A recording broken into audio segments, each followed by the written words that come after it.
Dear students, welcome you all. Today we are going to discuss a topic about friction. Basically, friction is an opposing force which stop the motion of a body. In other words, we can say that it is a force that opposes a relative motion or attempted motion between systems in contact. यानी कि जब भी कोई system एक दूसरे के intact में हो, कांटेक्ट में हो, तो उनकी वजह से जब कोई मोशन स्टार्ट होती है तो उसकी मोशन हमेशा अपोज की जाएगी। तो यही जो अपोजिंग फोर्स है that would be considered as friction. Basically इसको हम स्मॉल एफ से रिप्रेजेंट कर लेते हैं और क्योंकि ये फोर्स है इसलिए इसको हम न्यूटन में मेजर कर लेते हैं। फिर हम देख लेते हैं कि किस तरीके से हम किसी भी फ्रिक्शन के माइक्रोस्कोपिक डिस्क्रिप्शन कर सकते हैं। माइक्रोस्कोपिक में ये होता है कि हम किसी भी सरफेस को जब स्टडी करते हैं usually that may be rough ये है कि इवन अप्स एंड डाउन्स होंगी उसमें। हो सकता है कि जब वहाँ पर कोई दूसरी सरफेस को उसके ऊपर प्लेस किया जाए देन द पार्टिकल्स या दूसरे लफ्ज़ों में कहें उनके जो पार्ट्स होते हैं they get interlocked with each other. And कि इसको हम एक सिंपल वर्ड्स में यूँ भी कह सकते हैं कि अगर आप अपनी दोनों हैंड्स की जो फिंगर्स हैं उनको एक दूसरे के साथ ट्रैप कर लें, तो जब ट्रैप कर लेंगे तो उसकी वजह से आप देखेंगे कि उसमें फोर्स बिल्डअप होगी और जब आप उनको बाय फोर्स हटाने की कोशिश करेंगे तो वो इतनी आसानी से नहीं हटेंगे। तो यही वजह कि ये उसके अंदर कुछ फ्रिक्शनल फोर्स को कॉज कर लेती है। In this diagram you can easily observe that the different parts which are parts of bodies which are on sliding showing different microscopic contact points which are in irregular manner.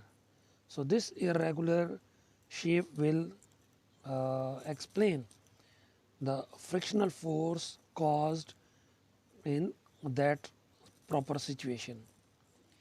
अब हम देख लेते हैं normal force को। जब हम किसी भी बॉडी को किसी जगह पर प्लेस कर लेते हैं, let's say if a book is placed on a table and that table is lying horizontally, then according to Newton's third law of motion, for every action there is an equal but opposite reaction.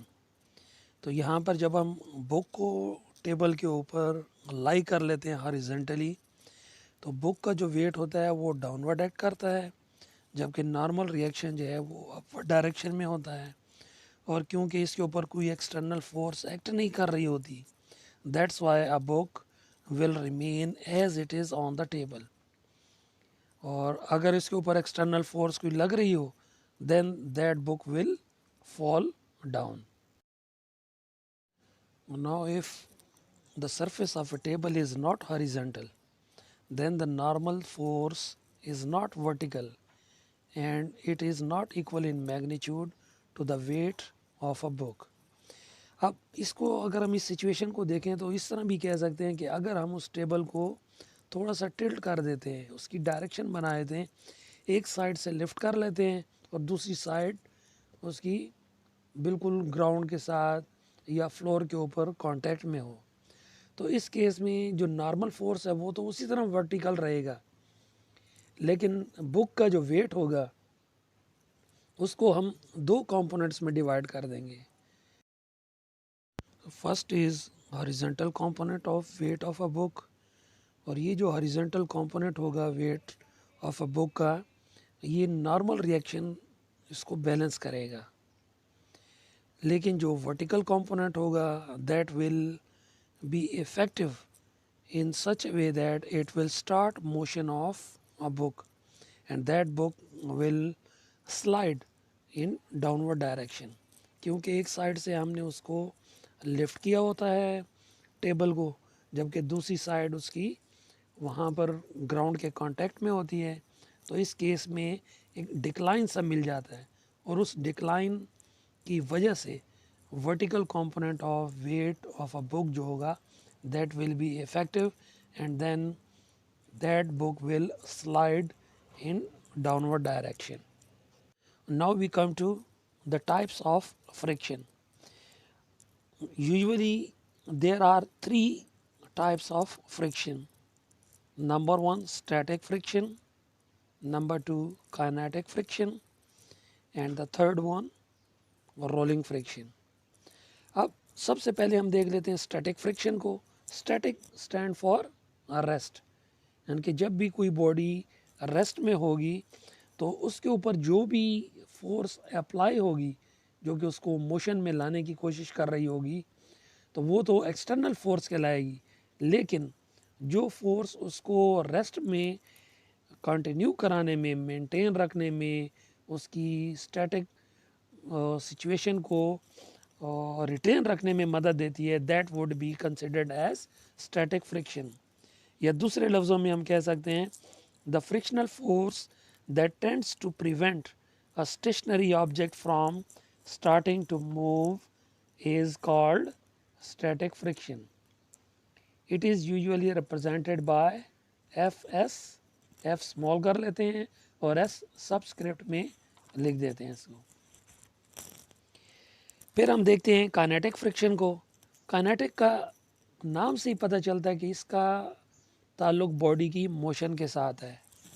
And कि हम यूँ define कर सकते हैं the frictional force that acts against during motion of an object in the direction opposite to the direction of motion is known as kinetic friction. और हमारे पास ऐसा भी ऑब्जर्वेशन में आता है कि जो स्टैटिक फ्रिक्शन होती है वो हमेशा ज़्यादा होती है. जब कोई बॉडी मोशन में आ जाए तो फिर उसकी फ्रिक्शन की वैल्यू रिड्यूस हो जाती है या कम हो जाती है. Now if we consider an example of a heavy crate which is placed horizontally so that when we apply a force in one direction while an opposing force will act in opposite direction to that applied force. So according to Newton's third law, if both forces are equal in magnitude, then it would not be possible to displace a heavy crate from one place to another. And if we consider another example of the same crate, that if we apply a force in such a way that it will start its motion, then its static friction will be converted into kinetic friction. और क्योंकि static friction हमने पहले discuss किया था वो हमेशा ज़्यादा होती है, जबकि काइनेटिक फ्रिक्शन वो हमारे पास स्टैटिक फ्रिक्शन की निस्बत कम होती है. यही वजह है कि वहाँ पर बॉडी आसानी से आगे की तरफ मूव कर सकती है. यहाँ पर हम यूँ कह सकते हैं कि जो काइनेटिक फ्रिक्शन है उसको हम एफ के से डिनोट कर लेते हैं, जबकि स्टैटिक फ्रिक्शन को हम एफ एस से डिनोट कर लेते हैं. तो यहाँ पर हम इसीलिए इसके साथ यूँ भी एक एडिशन कर सकते हैं कि जो काइनेटिक फ्रिक्शन होती है it is always less than static friction. Now next type is rolling friction which can be defined as a frictional force produced or caused due to rolling one body on the surface of another body. तो जब भी एक body को एक surface पर रखा जाए और दूसरी सरफेस उसके ऊपर रोल कराई जाए तो इस किस्म की फ्रिक्शनल फोर्स और रोलिंग फ्रिक्शन कहलाती है. अब हम कोएफिशिएंट ऑफ फ्रिक्शन को समझने के लिए कुछ डिस्कशन कर लेते हैं. और रोलिंग फ्रिक्शन की जब हम बात करते हैं तो हमने कहा कि वो रोल करती हुई किसी बॉडी के अंदर पैदा होती है. स्टैटिक के लिए हमने बात की कि जब वो एक दूसरी बॉडी एक दूसरे के ऊपर स्लाइड करती हैं तो स्लाइडिंग की वजह से जो फ्रिक्शन कॉज होती है उसको हम स्लाइडिंग फ्रिक्शन भी कहते हैं. और इसी से हम कह सकते हैं कि ये स्टैटिक से रिलेटेड भी हो जाती है. और क्योंकि जब ये फ्रिक्शनल फोर्स है ये डायरेक्टली प्रोपोर्शनल होती है to the normal force as we discussed earlier that a normal force will be equals to a weight of a body. तो यही वजह है कि जब हम फोर्स की रिलेशन को हमने बात की तो F S directly proportional to F N का नाम दे सकते हैं। लेकिन इसमें एक चीज़ नोट करने की ये है कि जब भी हम फोर्स अप्लाई करते हैं तो उस फोर्स की वजह से जो स्टैटिक फोर्स है वो भी प्रोड्यूस होना शुरू हो जाती है। अब इसीलिए ये स्टैटिक फ्रिक्शनल फोर्स जब एक मैक्सिमम वैल्यू तक अटेन होती है तो उसको फिर हम लिमिटिंग फ्रिक्शन का नाम दे सकते हैं। यानी कि दूसरे लफ्ज़ों में हम डिफ़ाइन कर सकते हैं the maximum force of friction appeared or developed when a body just start its motion is called limiting friction। इसीलिए उसको डिनोट किया जाता है एफ एस मैक्सिमम से। और जब ये इसको हम प्रोपोर्शनल के साथ चेक कर लेते हैं कि नॉर्मल फोर्स के साथ है तो जब हम प्रोपोर्शनल साइन को इक्वल में चेंज करते हैं then we get a coefficient sign mu जिसको हम म्यू एस से डिनोट कर लेते हैं and that is known as coefficient of static friction. यही वजह है कि हमारे पास जो मेन इक्वेशन बनेगी F S maximum equals to mu S multiply F N. क्योंकि ये फोर्स है इसलिए हम कह सकते हैं कि ये यूनिट इसका न्यूटन कहलाएगा। अगर हम इसमें कोफिशिएंट को फाइंड आउट करना चाहते हैं तो हम यूँ कर लेते हैं कि एफ एन से दोनों साइडों को डिवाइड कर लेते हैं then we get mu S is equal to F S maximum divided by F N. तो ये हमारे पास कोफिशिएंट एक्सप्लेन करने में मदद देती है। और दूसरा ये है कि इसमें जो कोफिशिएंट है it is basically independent of speed. इसका ताल्लुक स्पीड के साथ नहीं है बल्कि ये उन दो मटेरियल्स जिनको आप एक दूसरे के साथ इन कांटेक्ट लाए होते हैं उनकी नेचर के ऊपर डिपेंड करता है। यानी कि अगर वो स्मूथ हैं तो फिर कोएफिशिएंट ऑफ फ्रिक्शन कम होगा और अगर हमारे पास इसका कोएफिशिएंट की वैल्यू ज़्यादा है इसका मतलब कि वहाँ पर फिर वो रफ होंगे। Now if you look at the diagram in which a block is placed horizontally and two forces weight downward act करता हुआ महसूस हो रहा है जबकि नॉर्मल फोर्स अपवर्ड डायरेक्शन में दोनों का मैग्नीट्यूड इक्वल नज़र आ रहा है।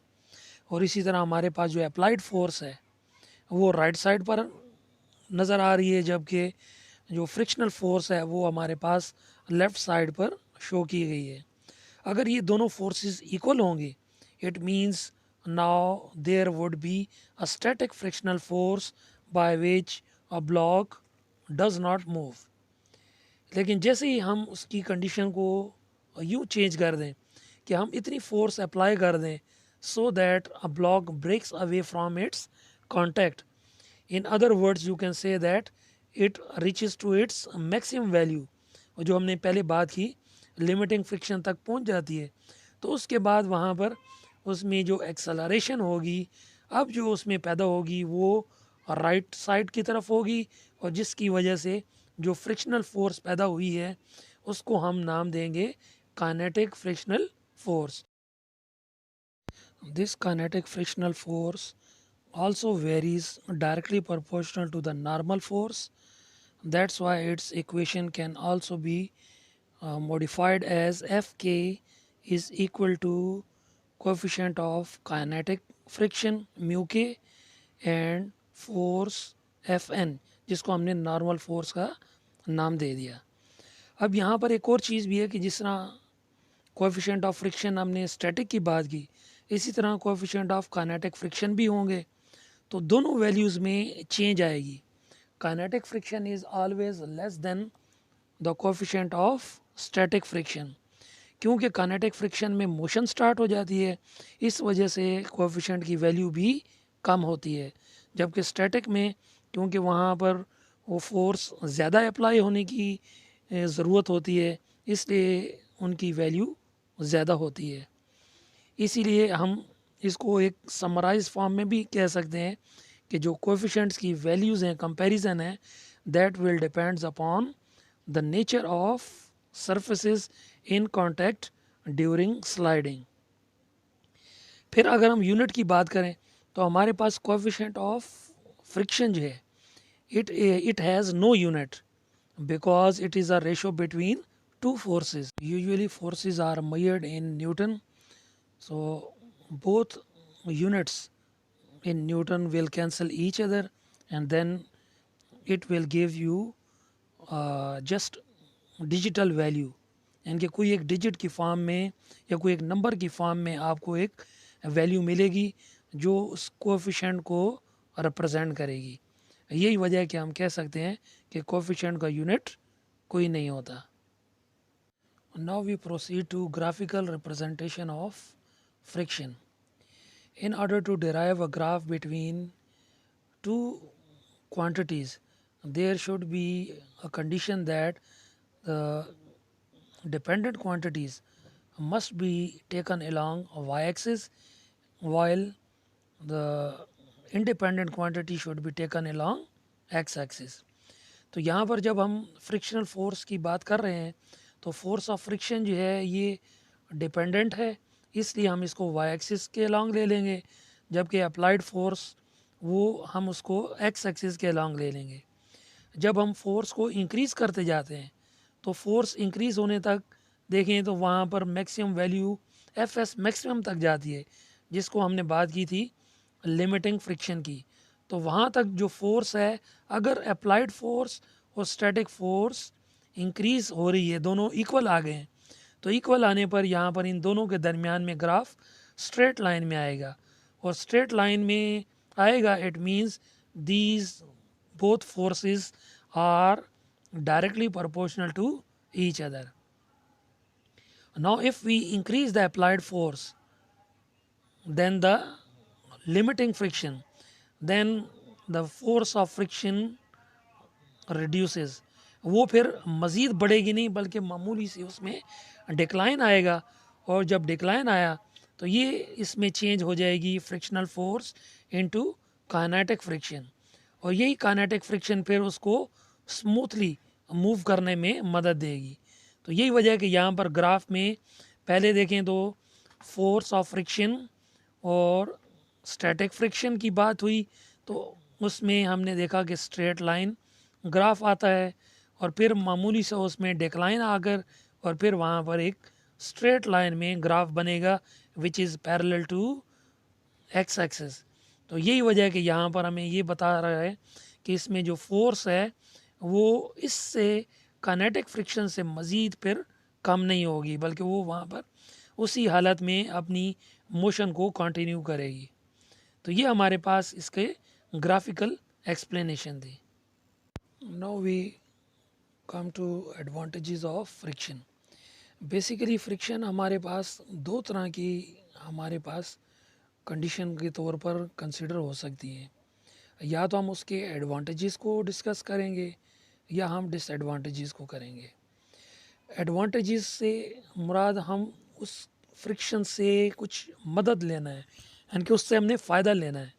तो यहाँ पर हम एडवांटेजेस में अगर एवरीडे लाइफ में देखें तो our walking that is also because of friction between the ground and our feet. इसी तरह अगर हम देखें जब हम टाई की नॉट लगाते हैं तो उसमें कोई भी अगर आप देखें उसके जो लेयर्स होती हैं उन लेयर्स को भी हम एक दूसरे के ऊपर ओवरलैप कर लेते हैं so that it may cause a friction by which a knot can be easily made. Iron nail and screw can also stay in a wooden material because of friction. इसी तरह अगर हम मैच स्टिक को देखें, कोई भी माचिस की तीली ले लें और उसको आप केमिकल लेयर के ऊपर जब आप रब करते हैं या स्लाइड करते हैं then it would catch fire. That is also because of friction. Similarly, motion of a body can be stopped because of friction. इसी तरह writing on a paper है that can also be possible because of friction between and a surface of a paper. फिर हम देखते हैं disadvantages of friction. Disadvantages means यानी कि friction के नुकसानात जिनकी वजह से हमें कुछ नुकसान का सामना करना पड़ता है। जैसे अगर हम देखें तो फर्स्ट जो इसमें मेन डिसएडवांटेज है, that is the most of useful energy is wasted in the form of heat energy because of friction. यानी कि ज़्यादातर एनर्जी जो है वो वेस्ट हो जाती है फ्रिक्शन की वजह से।